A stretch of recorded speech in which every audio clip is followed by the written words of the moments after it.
ఒకసారి ఈ video clip చూడండి. ఈ వీడియో క్లిప్లో ఏంటంటే విజయ్ తలపతి గారు సైకిల్ దొక్కుంటూ వస్తున్నారనమాట. తన వెనకే ఆ బాడీ గార్డ్స్ అయినా సెక్యూరిటీ అంతా కూడా తన వెనకే ఉంది. సో ఒకడు అనుకోకుండా ముందు వచ్చి పూలు విసిరేటటువంటి ప్రయత్నం చేసిండు.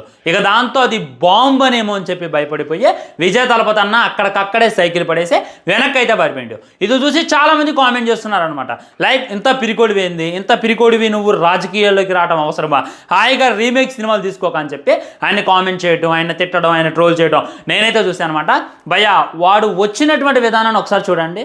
నేనైతే ఖచ్చితంగా వీడు బాంబు వేయడానికో రాయేయడానికో వస్తాడేమో అని చెప్పి వీడియో స్టార్టింగ్లో అనుకున్నా. కానీ చివరిదాకా చూసిన తర్వాత అర్థమైంది ఏంటంటే వాడు వచ్చింది పూలు వేయడానికని. వాడు చూపైనా వాడు వచ్చినటువంటి విధానమైనా ఒక బాంబు ఒక రాయో వేయడానికి వచ్చిండు. సో అనుకోకుండా ఇంజురీ అయితే అప్పుడు ఎవరికి?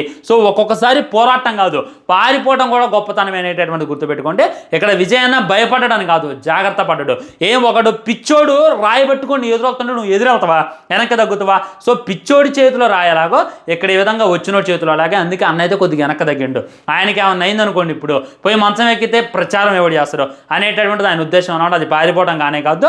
ఈ విధంగా ధైర్యవంతులు వచ్చి కింద కామెంట్ చేస్తున్నారు కదా, మరంత గుద్దల్లం ఉంటే ఒకసారి బోర్డర్కి వెళ్ళి చూడండి రా, అక్కడ ఎన్ని బాంబులు వేస్తారు, ఎన్ని రాళ్ళు వేస్తారు. అంతెందుకు ఇలా ధైర్యవంతుల్లాగా కామెంట్ చేసే వాళ్ళు ఒక పిచ్చి కుక్కకి ఎదురెళ్ళగలుగుతారా? ఎదురెళ్తే అది తాట బిగిద్ది. సో చాలామంది విజయ్ని ట్రోల్ చేస్తున్నారు కదా, వాళ్ళకి చెప్తున్నా అది భయపడటం కాదు, జాగ్రత్త పడటం గుర్తుపెట్టుకోండి.